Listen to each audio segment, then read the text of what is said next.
If we look to the Quran, we'll find that 3%, you just take all the verses in the Quran that are of a legal nature, and then count all the verses of the Quran, take the quotient, and you'll find out that about 3% of them are commands and prohibitions, divine commands and prohibitions.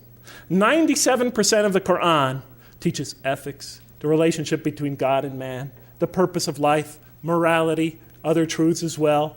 The history of nations in the past teaches us how to be self-critical, how to use reason and faith, the extreme importance of using reason and faith, teaches many, many major themes. You know what I was taught when I became a convert? Rules, rules, rules. If I hadn't studied this religion myself and entered this religion and all I received were rules, rules, rules, I would have left it the next day. Thank God I read the Quran first. If we're going to draw these indigenous people, our own children, that second, third, and fourth generation, those converts and non-Muslims into this religion, let us begin by following the model established by God himself through his prophet Muhammad, peace be upon him.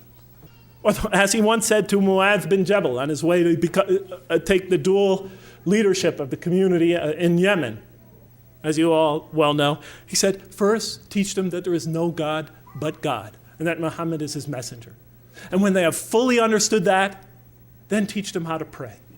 And when they become consistent in that, and they've developed in that fully, then teach them about fasting during Ramadan. And then once they've accomplished that, then teach them what? About paying zakat and making the hajj. He said, make things easy for people and do not make them difficult, and inform them of the glad tidings and do not repulse them.